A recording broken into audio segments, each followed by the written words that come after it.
Baatirii bilbila keessanii yeroo dheeraadhaaf tursiisuudhaaf settingiiwwan sirreeffachuu qabdan sadii qabadhee isiniif dhufee jira. Viidiyoo kana keessatti kan isinitti agarsiisu warroonni baatiriin bilbila keessanii dhumuudhaan isin rakkise settingiiwwan kanneen sirreessuudhaan baatiriin bilbila keessanii dachaa lamaan akka isiniif turu gochuu ni dandeessu.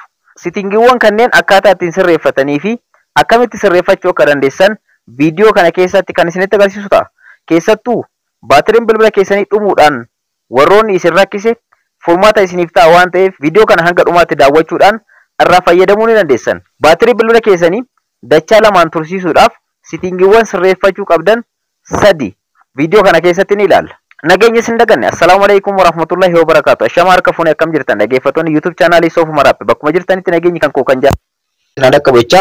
Har'as viidiyoo addaatiin walitti deebinee jirra. Viidiyoo kana keessatti kan isinitti agarsiisu settingiiwwan baatirii bilbila keessanii yeroo dheeraadhaaf tursiisuudhaaf isin qarqaaran sadi qabadhee isin dhufee jira. Settingiiwwan kanneen sadeen sirreeffachuudhaan baatiriin bilbila keessanii yeroo dheeraadhaaf akka turu gochuu ni dandeessu. Gara barnoota keenya kanarratti osoo hin cehin warroonni yeroo jalqabaatiif gara YouTube chaanaalii kanaatti dhuftan anaa dhufu baga nagaan dhuftan isiniin jecha warroonni YouTube chaanaalii kanaaf haaraa taatan immoo subscribe gochuudhaan gara maatiiwwan keenyaatti dabalamaadha. Viidiyoo kana like share gochuudhaan hiriyoota keessanii dhaqqabaadha.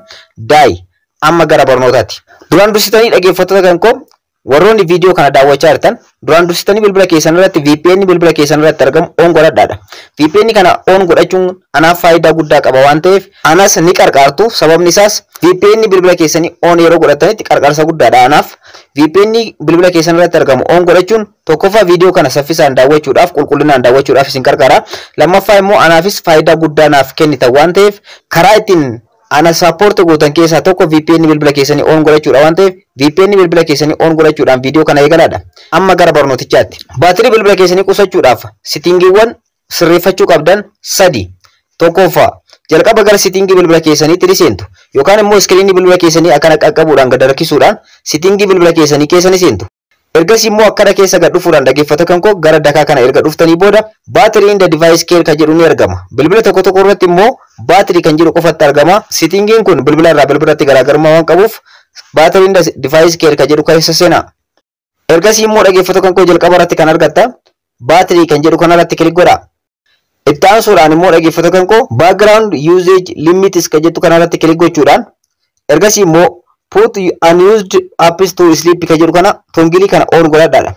Akkuma asirratti argattan put unused apps to sleep kan jedhu kana on yoo godhattan appiiwwan background irratti baatirii keessan access gochuudhaan isin jalaa fixan ni dhaabda waan ta'eef tongilii kana on godhachuudhaan itti fayyadama.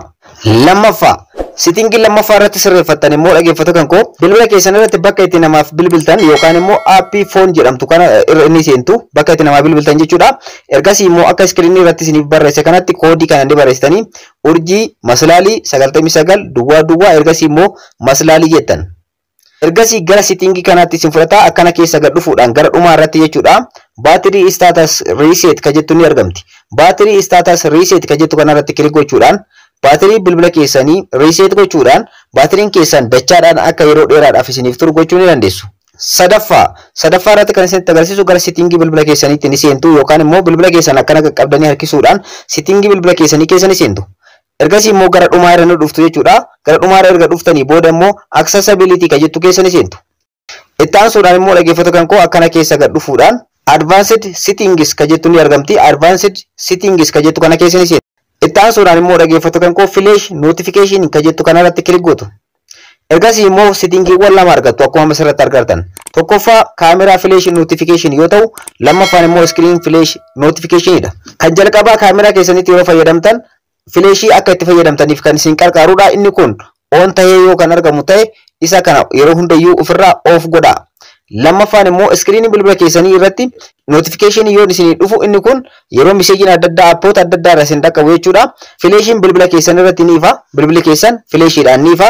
Flashiin bilbila keessan irratti ni ifa taanaan immoo baatirii bilbila keessanii dachaadhaan isin jalaa fixa waan ta'eef isa kanas ofirraa off godhaa.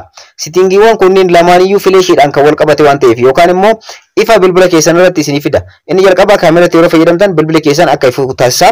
Inni lammaffaa immoo screen bilbila keessanii irratti notification yeroo dhufu akka bilbila keessan ifu taasisa waan ta'eef Settingiiwwan kanneen lamaaniyyuu ofirraa off gochuudhaan sirreeffadhaa. Egaa settingiiwwan kanneen sadeen sirreeffachuudhaan baatiriin bilbila keessanii dachaadhaan akka turu gochuu ni dandeessan. Barnoota kanarraa akka fayyadamtan abdiin qaba. Warroonni YouTube channel kanaa haaraa taatan subscribe godhaa. Video kanallee like share gochuudhaan hiriyoota keessanii dhaqqabaa. Yeroo biraa barnoota biraatti walitti deebina. Horaa bulaa.